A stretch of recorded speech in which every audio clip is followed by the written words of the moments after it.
Bonjour à toutes et à tous, merci d'être encore si nombreux pour ce colloque consacré aux périodes bleues et roses de Picasso.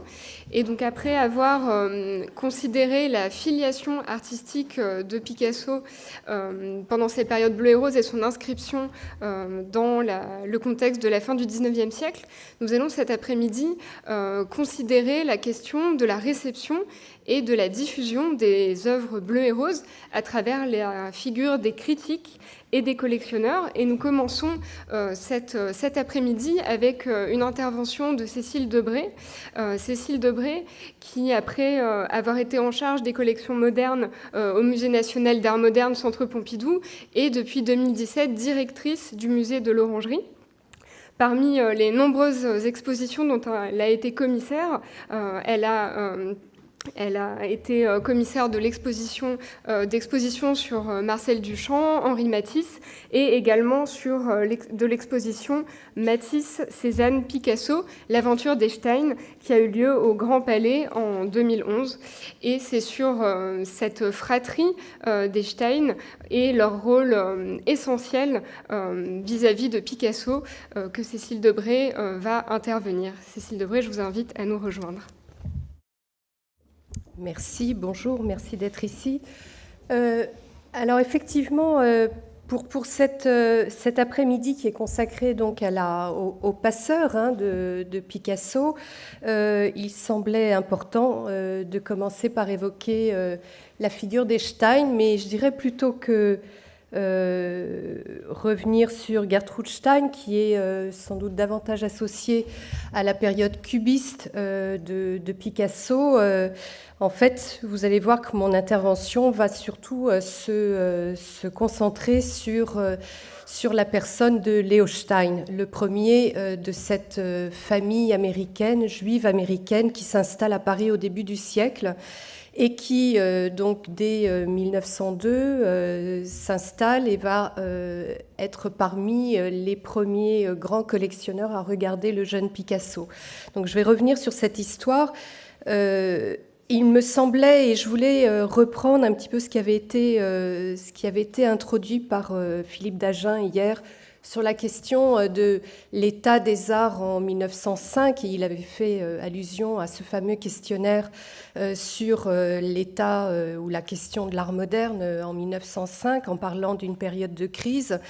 Et ce qui est étonnant là, c'est que en 1905, lorsque Leo Stein est rejoint très vite par sa sœur Gertrude Stein, en fait, ces jeunes Américains ne semblent pas du tout touchés par cette crise d'identité ou par ce doute par rapport à l'art moderne. Et il a fallu sans doute faire le détour par ce regard américain, donc ce regard un peu extérieur, et sans doute, j'aime souvent le souligner, une certaine forme d'esprit candide, en tout cas par rapport aux enjeux de l'art moderne, et évidemment avec un très fort formalisme qui va être à l'origine, je dirais, de la modernité orthodoxe qui va être portée par le MoMA. Ces jeunes Américains vont en fait tout de suite distinguer, chez ce jeune peintre espagnol, vont tout de suite distinguer la force et la promesse de cette œuvre. Donc voilà pourquoi il me semble important de revenir sur cette famille de collectionneurs et plus particulièrement sur Leo Stein, et en soulignant, je dirais même le rapport assez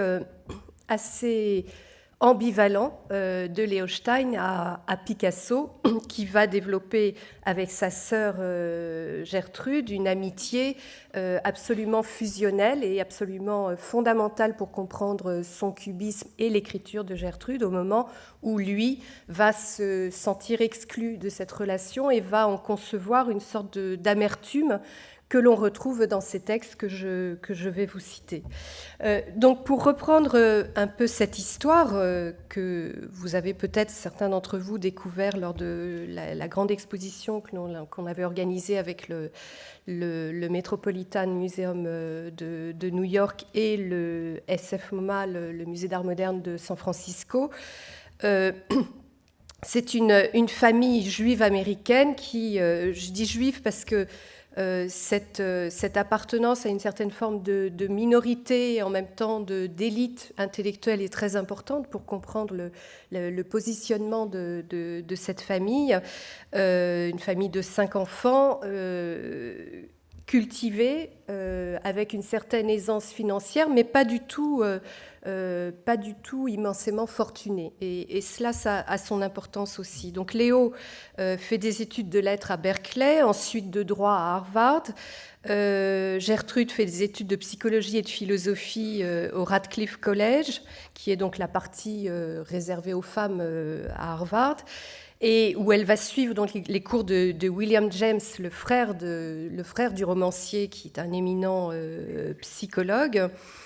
Et Léo entreprend donc vers 1901 entreprend un tour d'Europe. Il va nouer une très grande amitié avec le fameux historien d'art Berenson à Florence, et c'est là qu'il découvre à la fois les primitifs italiens et Cézanne, bien évidemment.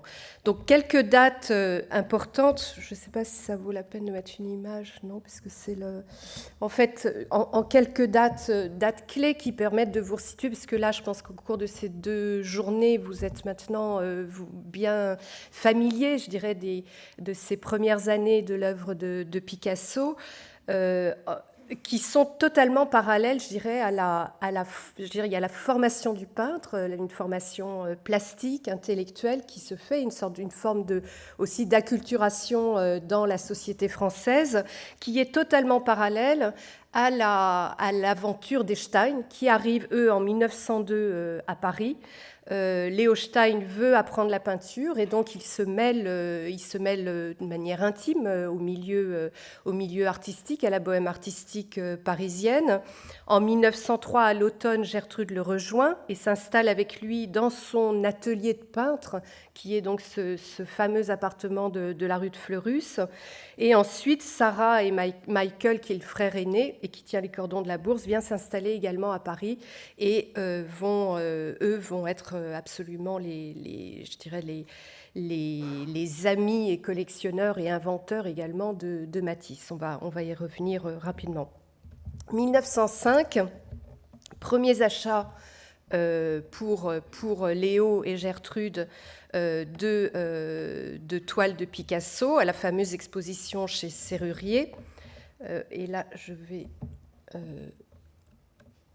vous les montrer. Et donc, on le sait bien par les écrits de Gertrude Stein, qui en a fait une sorte de fait héroïque qu'elle a beaucoup romancé, mais elle raconte très bien comment, allant visiter cette exposition collective chez ce marchand de meubles, de design serrurier, ils vont donc s'intéresser donc à ces toiles de ce jeune peintre espagnol qui est pour l'heure assez inconnu, et ils vont bénéficier de l'entremise de celui qui fait office de marchand, Clovis Sagot, qui va leur vendre donc ce premier grand tableau, cette fillette au panier de fleurs, qui est en fait un tableau que Gertrude détestait. Alors ça fait partie de la mythologie chez les Stein.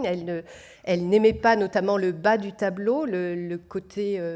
je sais pas, elle n'aimait pas en tout cas les jambes de cette fillette, et au point que même le marchand aurait suggéré presque de couper le tableau pour le leur vendre. Voilà. Et donc ce tableau, alors elle le détestait, mais vous verrez que si on regarde les photos de l'intérieur des Stein, on s'aperçoit que ce tableau va devenir une sorte de tableau fétiche pour Gertrude. Mais voilà des vues, puisque pour l'exposition sur les Stein, en fait, on a pu reconstituer la collection des Stein, qui a été totalement dispersée et très rapidement grâce à ces études de photographie qu'ils envoyaient à leurs amis aux États-Unis pour montrer, puisqu'ils en étaient très fiers, montrer les dernières acquisitions de leur collection. Donc vous voyez là la fillette au panier de fleurs qui est bien visible, donc là en 1906, 1907, et en 12, en 13, elle est toujours là, y compris en 1933-1934, où là, Gertrude Stein vit avec Alice Toklas, et vous voyez la place éminente et également un accrochage qui est très, très différent. Donc, premiers achats en 1905 avec ce pastel magnifique, donc deux œuvres éminentes de la période rose qui marquent, je dirais, la rencontre entre Picasso et Leo Stein. Ensuite, durant l'été 1905, au fur et à mesure qu'ils constituent leur collection, et je reviens là sur ces dates majeures, les visiteurs, les amis commencent à venir à la rue de Fleurus pour que début 1906, en fait, s'instaurent les samedis soirs de la rue de Fleurus où, de manière plus formelle, en fait, ils vont ouvrir leurs portes le soir et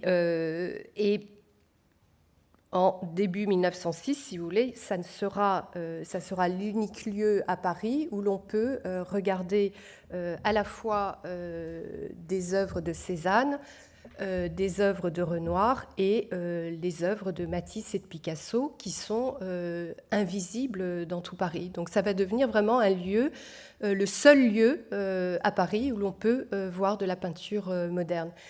Puisqu'en 1905, Léo et Gertrude vont acheter La femme au chapeau de Matisse, qui va déclencher en fait le statut, en tout cas doter la collection de Léo et de Gertrude d'un caractère d'avant-garde, puisque ce tableau a fait le scandale, un scandale au Salon d'automne de 1905. Et c'est à partir de cette date, qui est une date charnière, qu'en fait le Salon de la rue de Fleurus devient vraiment le lieu où se constitue en fait le discours sur l'art moderne. Et donc 1906, c'est les débuts d'une véritable amitié avec Picasso. Picasso qui fréquente la rue de Fleurus, mais surtout qui commence à demander de l'argent au Stein pour pouvoir partir l'été. Et Léo et Gertrude donc, vont l'aider financièrement et surtout vont commencer à acheter leurs œuvres directement auprès de Picasso dans l'atelier. Et curieusement, vous voyez, on est en 1906-1907. En fait, 1906, 1907, 1908, Léo et Gertrude vont acheter des œuvres de la période bleue, on va les voir, et assister, au même moment, à la jeunesse des Demoiselles d'Avignon, au premier rang, puisqu'ils vont acheter aussi un carnet d'études, de tête pour le nu à la draperie et les Demoiselles d'Avignon. Donc on est face à ce caractère un peu paradoxal, c'est-à-dire une défense et un amour vraiment de ces périodes roses et bleues qui sont achetées par les Stein, au moment même où Picasso commence, je dirais, son aventure, ses incursions dans le cubisme autour de la question des Demoiselles d'Avignon. Alors, juste pour vous, on va regarder un peu donc cette collection, comment elle se constitue, disons la collection des œuvres bleues et roses. Donc les premières toiles sont en fait des toiles qui sont contemporaines de leurs achats. Donc on est vraiment à la limite, à la fin de la période rose. Vous avez ici le nu assis qui est donc acquis par Léo et Gertrude. Et à chaque fois, on a, pour authentifier, ça a été, on l'a fait grâce à ces photos d'appartements. La fameuse femme à l'éventail de 1905, qui est un tableau très important acquis par les Stein, important parce qu'en fait, Picasso réalise ce très beau tableau en regardant la pièce maîtresse de la collection des Stein, que je n'ai pas mis là directement, mais qu'on aperçoit. Attendez. Non. C'est effectivement l'achat qu'ils font dès 1904 auprès de Vollard de Madame Cézanne à l'éventail, que vous verrez dans les diapositives. et que Picasso, en fait, va découvrir, étudier chez les Stein, pour un autre tableau, mais le tableau était exposé au Salon d'automne de 1904. Le jeune Picasso est fasciné également par ce tableau, va faire cette sorte de relecture très post-symboliste, et ensuite va à nouveau relire ce tableau de Cézanne dans l'intimité de la rue de Fleurus pour travailler à son portrait de Gertrude. Donc on voit là ce tableau qui est aussi un des tableaux fétiches de Gertrude qu'elle va garder très, très longtemps et qu'elle accroche à côté de son propre portrait. Ensuite, on voit donc, on arrive vers les années 1906 où Léo et Gertrude connaissent bien Picasso, et ils vont donc acheter notamment ce tableau La femme accroupie de 1902. Donc là, c'est une des premières toiles de la période bleue qui va entrer dans leur collection et qui est un recto verso, hein, avec une face rose et une face bleue, et qui entre donc dans leur collection et qui vient qui permet à Léo en fait d'alimenter sa réflexion sur l'art moderne, où il fait de Picasso très vite une figure de dessinateur et d'illustrateur. Voilà, donc on voit ces tableaux sur ces photos. Vous voyez peut-être une autre toile acquise vers 1906. La soupe dont où il reste encore une forme d'incertitude, puisqu'on ne l'a pas retrouvée sur les tableaux, mais c'est une toile qui est admise comme étant passée par les Stein. Et évidemment, ce très beau tableau Acrobate à la boule que Gertrude Stein va revendre en 1913-1914, qu'elle revend à Kahnweiler, avec un autre tableau de la période des Demoiselles d'Avignon, pour acquérir L'homme à la guitare de 1913, qui est donc une toile très, très cubiste, avec une somme d'argent, puisque peu à peu, chez Gertrude, l'écriture prend une part prééminente. Voilà, et on voit les tableaux là. Le Grand Nu Rose, qui est acheté, donc on a un doute sur la date de l'acquisition de cette toile. Ce qui est intéressant, c'est qu'elle va être très souvent accrochée donc en pendant avec la fillette au panier de fleurs. Et ce Grand Nu Rose est aussi emblématique d'un tournant, je dirais, à la fois dans leur amitié avec Picasso, c'est la période du séjour à Gozol, la période où Picasso leur fait la proposition de faire leur portrait.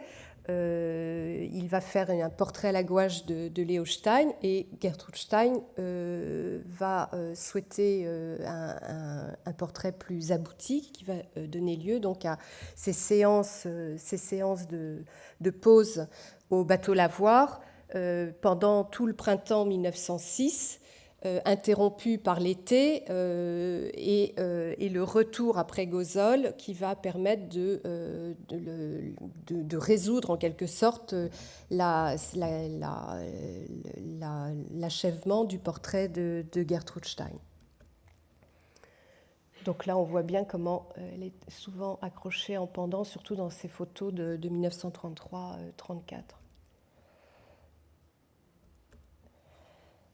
Et voilà donc le portrait évoqué. On a beaucoup, je vais pas développer sur le portrait de Gertrude Stein. C'est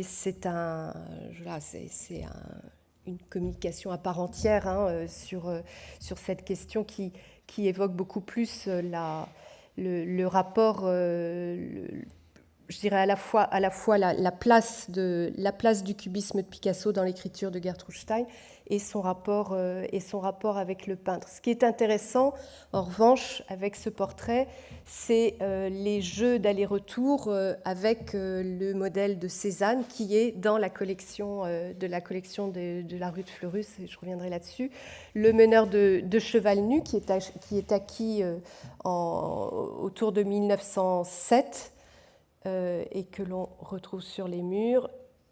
Je passe en revue La femme aux cheveux frangés de 1902, que vous revoyez là, et ce magnifique tableau Les Pierreuses au bar, dont je dirais le caractère quasi abstrait, très déformé des dos, va évidemment beaucoup passionner Gertrude Stein sur cette question de la, je dirais presque du morcellement de la peinture, c'est ce qu'elle lit dans Cézanne, et qui pour Léo le ramène, je dirais, à son admiration pour Toulouse-Lautrec, évidemment, et pour la question du dessin et de la ligne. Voilà, et ça, c'est un des derniers tableaux, c'est intéressant, donc, qui est acheté vers 1908, pour la période qui nous intéresse. Donc, c'est un des plus anciens tableaux qui date de 1900, et vous voyez, c'est un tout petit tableau, en fait. Déjà dans ces années-là, les Stein ont quand même moins d'argent et donc acquièrent des petites toiles de fond d'atelier en fait, qui sont dans l'atelier de Picasso. Donc on a cette petite scène de café qui évidemment s'allie très bien avec le seul Toulouse-Lautrec qu'ils avaient dans leur collection, qui était le divan. Et ce petit tableau que nous n'avions pas réussi à retrouver à l'époque de l'exposition, La Maison Bleue, qui date donc de 1902, de la période de Barcelone. Alors, ce que je vais avancer un petit peu. Ce qui est étonnant, en fait, comme je le disais dans mon introduction, c'est que la constitution, je dirais, d'un Picasso moderniste, en fait, se fait de manière presque en miroir avec l'acquisition de cette fameuse toile de Matisse, la femme au chapeau de 1905, qui donc avait fait scandale au Salon d'automne. Et très clairement, Léo Stein, dans une lettre de novembre, du 29 novembre 1905, va relier totalement la présence de Picasso à celle de Matisse. Et donc il va écrire à son ami Mabel Foote Wicks. Il lui raconte son achat de la femme au chapeau qu'il considère comme une sorte de fait de guerre, puisque la toile était sifflée. Elle a été reproduite évidemment dans l'illustration comme étant l'exemple même de la radicalité et de la folie de cette cage aux fauves. Et pour Léo Stein, qui était un grand admirateur de Manet, évidemment que l'achat de ce tableau était une manière de marquer à la fois sa position par rapport à ce qu'il considérait déjà comme une avant-garde et également sa compréhension de la peinture avec sans doute déjà quelque chose qui va le séparer de sa sœur, puisque quand il regarde cette toile de Matisse, donc je vous rappelle qu'on est en 1905, et sciemment, je vous mets un tableau de Picasso de la même époque. Et donc là, vous voyez bien que le rapport entre, contrairement à ce que dit Philippe Dagen hier, il me semble, c'est que le rapport entre Picasso et Matisse dans ces années-là, en 1905, est celui, je dirais, d'un aîné qui est déjà considéré comme la grande figure de l'avant-garde sur la scène parisienne, c'est Matisse. Et Picasso est un jeune peintre qui regarde Cézanne, qui regarde Matisse, assez fasciné, qui est extrêmement doué, extrêmement talentueux, mais qui, évidemment, n'incarne pas du tout ce qu'on pourrait appeler une avant-garde stylistique à l'époque. Et Léo Stein, qui est quand même assez clairvoyant, écrit à son ami, il parle donc de cet achat, il revient, je ne vous cite pas cette partie-là de la lettre, et puis il parle de son achat de 2 œuvres d'un jeune Espagnol du nom de Picasso, que je tiens pour un génie d'une envergure considérable et l'un des dessinateurs vivants les plus remarquables. Et Léo Stein va toujours voir en Picasso un dessinateur. Pour lui, c'est un caricaturiste, c'est un illustrateur, c'est un dessinateur avant tout. Et donc, la manière, alors je vais peut-être pas développer trop sur Matisse parce que ça nous entraînerait trop loin, mais c'est vrai que la manière dont il regarde ce tableau, l'analyse qu'il fait du tableau de Matisse, c'est aussi empreint de toute sa culture de la peinture italienne classique, où il y voit finalement une sorte de relecture du modèle baroque du portrait d'apparat, qui est évidemment repris avec beaucoup de brio et beaucoup de radicalité par Matisse. Et donc il fait cette lecture. Rappelez-vous que c'est quelqu'un qui a été formé par Berenson et à Florence, hein, donc face à la peinture italienne. Et donc il va, à partir de cette année-là, et c'est dans cette lettre, dans cette très longue lettre qu'il écrit à Mabel Footwicks, qu'il va élaborer en fait une sorte de théorie de l'art moderne, où il va définir ce qu'il appelle the Big Four, pour parler des quatre grands peintres, selon lui, qui ont fondé la modernité: Manet, Renoir, Degas et Cézanne. Et c'est très intéressant parce que je reviens encore à cette vision qu'avaient les Français, effectivement, de manière, ce qu'a souligné Philippe Dagen de manière très juste, c'est qu'en 1905, il y a une sorte de crise du jugement, de saisie de la scène française. Pour Léo Stein, absolument pas. Léo Stein a tout de suite théorisé en posant un socle, je dirais, de fondement de la modernité, dans lequel il fera une analyse. Et là, je n'ai pas le temps de développer cette lettre, où il exprime très clairement que, en prenant chez l'un, chez l'autre, chez Cézanne, chez Degas, chez Renoir ou Cézanne, des caractéristiques plastiques, selon une analyse quand même assez formelle. Je reviens à Berenson, qui était un attributionniste, hein, et qui s'occupait d'examiner les tableaux comme un connaisseur, donc en examinant vraiment tous les aspects les plus formels d'une œuvre. Et donc, Léo se présente et se construit comme le théoricien de l'art moderne du temps. Et il faut imaginer que dans les années 1905, 1906, les années d'avant-guerre, la figure de Léo Stein va se construire sur son brio intellectuel, qui va fasciner nombre de visiteurs. Et je vous renvoie notamment, par exemple, au témoignage de Pierre-Henri Rocher, qui raconte très bien comment la figure de Léo Stein le fascinait.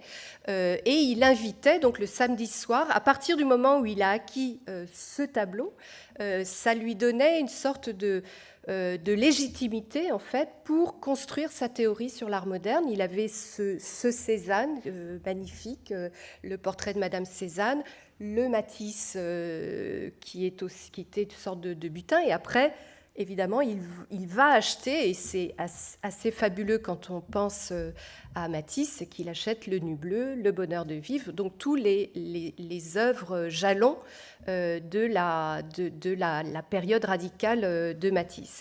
Et dans ce contexte-là, ils continuent à acheter des œuvres de Picasso. Ils ont parmi les plus belles pièces de la période bleue. Vous avez vu Les Pierreuses, la femme accroupie, des œuvres extrêmement fortes du point de vue de la forme. Et il va commencer à construire en fait Picasso comme une sorte de promesses de modernité qui se situent face à Matisse et qui vont être finalement les deux champions de la rue de Fleurus. Peut-être j'avais pris une petite citation d'Henri-Pierre Rocher pour illustrer mon propos. Je menais bientôt chez Picasso Léo Stein, ça c'est faux, en tout cas c'est à vérifier. Chez Picasso Léo Stein, pour lequel, à cause de son cerveau et de ses jeunes, j'avais une certaine vénération. Il ne fut pas long à situer Picasso comme un des deux piliers avec Matisse. Et après, il continue sur ses achats. Donc, il y a cette part très étonnante de la part de Leo Stein, qui va revenir plus tard dans les années 20 sur sa connaissance de Picasso. Et dans un article qu'il a écrit dans The New Republic le 23 avril 1924, lorsqu'il vit alors à New York, il revient sur ce qu'est Picasso, alors qu'on est donc en 24 et Picasso est déjà la star que l'on connaît aujourd'hui. Il était dans les années 20 vraiment l'un des peintres les plus éminents. Et vous verrez que Léo a la dent dure. Voilà comment il raconte cette période bleue et rose dans ce petit article. Il dit « Quand il arriva à Paris, Picasso était un jeune peintre mal éduqué, mais infiniment intelligent et habile. La première influence qu'il ait éprouvée, me semble-t-il, fut celle de cet illustrateur mordant Toulouse-Lautrec, qui était donc, ils avaient aussi chez eux un Toulouse-Lautrec. Plus tard, au cours de la période bleue et de celle des Arlequins, l'intérêt illustratif est demeuré manifestement prédominant. Picasso expliqua un jour la période bleue par le fait que le bleu de Prusse était la couleur la moins chère disponible. Un atout sans doute, mais les tableaux de cette période étaient aussi cafardeux que bleus de thon. La période des Arlequins montre une humeur plus légère, mais toujours triste et mélancolique. Le trait est plus souple et il y a incontestablement plus de vivacité, d'observation et d'intérêt que dans la période bleue. À la période des Arlequins succéda la période rose. Ce fut à cette époque que Picasso se mit à évoluer vers la sincérité intellectuelle et la pure expression. Or, c'était un véritable révolté. Ses qualités étaient celles d'un solitaire, bien qu'il aimât être entouré de gens et que son charme personnel fût grand. Dans son atelier de la rue Ravignan, où nombreux étaient ceux qui se rassemblaient habituellement, Picasso, faisant d'ordinaire venir les gens chez lui plutôt qu'ils n'allaient chez eux, il parlait peu, mais c'était manifestement la personnalité dominante. Il devisait avec esprit et causticité sur les gens et les choses, tout en fumant sa pipe. Il brillait pendant que les autres discutaient et se perdait en conjectures. De temps à autre, il dessinait des caricatures et des croquis humoristiques puissamment expressifs, comme seul pouvait en produire un grand caricaturiste. Ses yeux noirs brillants étaient les plus absorbants que j'ai jamais eu l'occasion de voir, me demandant parfois, lorsqu'il regardait un dessin ou une gravure, s'il allait en rester quelque chose sur le papier. Donc voilà les souvenirs où vous voyez bien que pour Leo Stein, en fait, Picasso est surtout un immense dessinateur.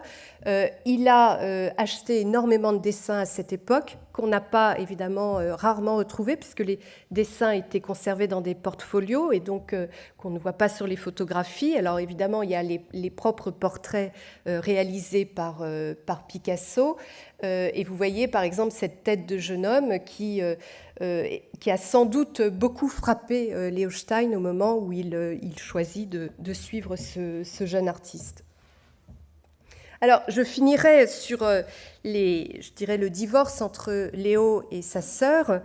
Comme on le sait, et c'est plus connu et plus étudié, parce que l'œuvre de Gertrude Stein est restée, alors que Leo Stein était beaucoup plus versatile, beaucoup plus, je dirais, plus fragile aussi dans des écrits qui sont restés épars. Et en fait, ce qui reste de la figure de Leo Stein sont surtout des témoignages, des souvenirs d'une personnalité qui était éminemment brillante et qui a sans doute énormément fait. C'était sans doute lui l'inventeur au départ de ce couple Matisse-Picasso. Gertrude Stein, elle, va raconter beaucoup son amitié avec Picasso, va raconter comment elle trouve chez cet artiste une sorte de compagnon dans la complicité et presque de frère dans ses recherches formelles d'écriture et qui vont sans doute beaucoup influencer Picasso dans son orientation vers une sorte de cubisme cézannien et ensuite dans ces deux autres phases cubistes. Ce qu'on voit de manière très, très évidente dans les accrochages, vous voyez, là c'est un accrochage de la rue de Fleurus juste après le départ de Léo qui quitte Gertrude et son amie Alice. et qui repart en Italie. Et vous voyez, là, l'accrochage n'a plus rien à voir. Il y a une sorte de force, je dirais aussi, dans la compréhension des œuvres. Et cette manière qu'elle a, notamment, par exemple, de placer les pierreuses, donc ce tableau de la période bleue, face aux études, enfin au-dessus de toutes les études pour le nu à la draperie ou les noiselles de... le nu à la draperie ou les noiselles d'Avignon, et le Matisse juste à côté, on voit bien qu'il y a une sorte de formalisme moderniste là, qui est en place, qui est extrêmement puissant et qui est là pour le coup, la marque de Gertrude. J'ai l'impression que je prends trop de temps, donc je vais essayer d'avancer. Ce qu'il faut peut-être juste dire sur l'importance pour Picasso de cette rencontre avec les Stein, c'est évidemment, et je l'ai évoqué, c'est cette proximité avec les œuvres de leur propre collection, donc ce jeu d'aller-retour et de regard à partir notamment donc, de cette œuvre fondatrice de la collection qui est le portrait de Madame Cézanne, le tableau de Cézanne qu'ils achètent chez Vollard, comment Picasso donc s'en est inspiré pour peindre le portrait de Gertrude, mais également quand vous regardez le petit autoportrait de Picasso qui a été donné par lui, a été donné au Stein, vous voyez également sur cette sorte de bizarrerie de l'œil. On voit bien où est la source. Ça m'a beaucoup frappé au moment de l'accrochage pour l'exposition des Stein, comment Picasso a vraiment dévoré, je dirais, le tableau de Cézanne dans ces années-là.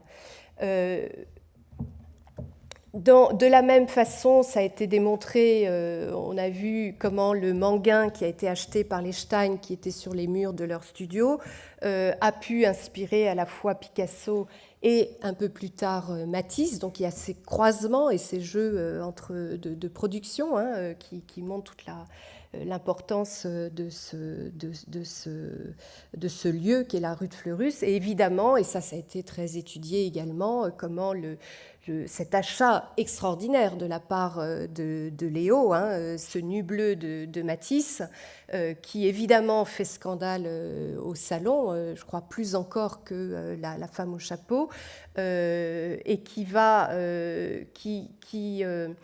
être vu par Picasso. Alors on a les témoignages qui sont rapportés d'année en année, Picasso trouvant cette toile horrible, mais évidemment répondant immédiatement donc à cette toile par ce fameux nu à la draperie, où dans une lettre il dit qu'il a fait lui aussi son nu qu'il a redressé. Donc ça c'est aussi une histoire bien connue, mais qui, je crois, vous donne la mesure de ce qu'était cette collection au tout début du siècle.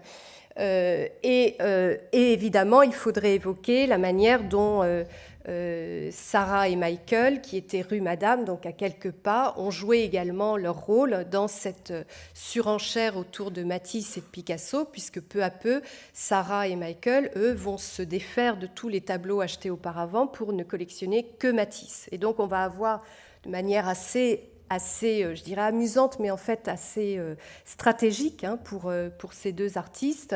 Vous aurez cet autoportrait qui sera visible rue Madame et celui-là qui est visible rue de Fleurus. Et vous avez là les deux champions au sein de cette même fratrie qui sont évidemment portés, mais je dirais portés intellectuellement avec une complicité et une forme de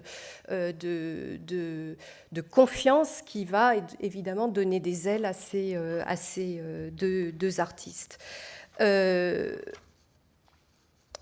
voulais juste finir, pour achever, je dirais, le portrait de Léo Stein, finir sur cette sorte d'ambivalence, pourquoi il n'a pas suivi finalement l'évolution de Picasso.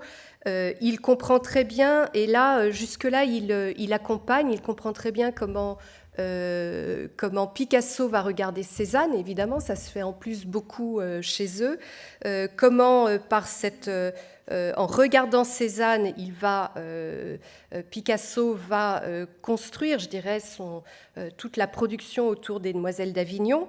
Il fait le lien de manière très claire dans ce texte, encore une fois, ce texte de 1924. Mais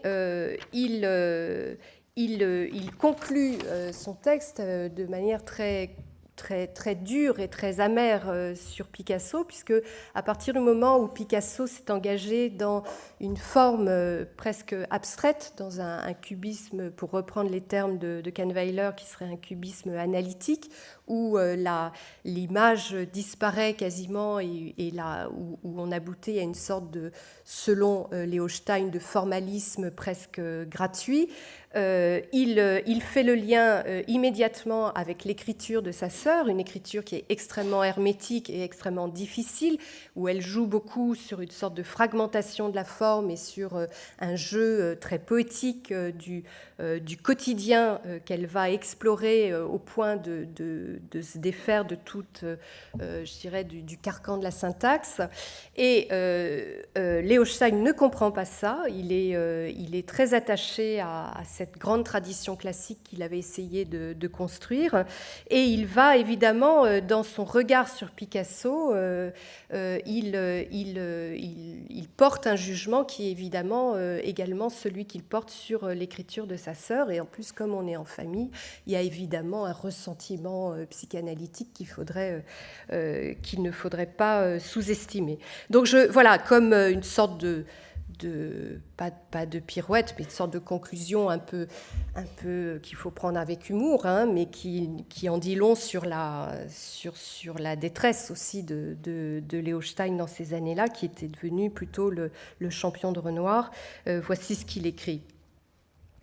En fait, le virage cubiste dans son intégralité était une trajectoire de pure mystification romantique, d'abord de l'artiste par l'artiste, puis de tout le monde. Mais alors pourquoi, peut-on se demander, l'œuvre cubiste de Picasso est-elle meilleure que celle des autres ? La réponse est bien entendu qu'il est plus talentueux. Son talent est immense, mais j'incline à penser qu'il l'a gaspillé en futilité. C'est pourquoi ses dernières toiles sont immatures et quelconques, bien que souvent heureuses et réussies. Picasso est très humain, sachant mesurer à leur exacte valeur les qualités de ses semblables. Il était comblé de dons, d'expressions infinies. À l'instar d'un Rembrandt ou d'un Goya, il serait parvenu à la maturité de ses capacités en développant ses facultés naturelles. Au lieu de cela, déficience du caractère et inopportunité de circonstances l'ont amené à chercher à se réaliser par la construction de formes pures, ce pourquoi son talent n'était que médiocre. L'accomplissement de soi ne peut se réaliser par la dérobade. Picasso a refusé le travail qu'il aurait dû véritablement accomplir, le considérant comme peu digne de lui. Le résultat, c'est une vaste étendue désertique, pleine de sottises et de gaspillage. Merci.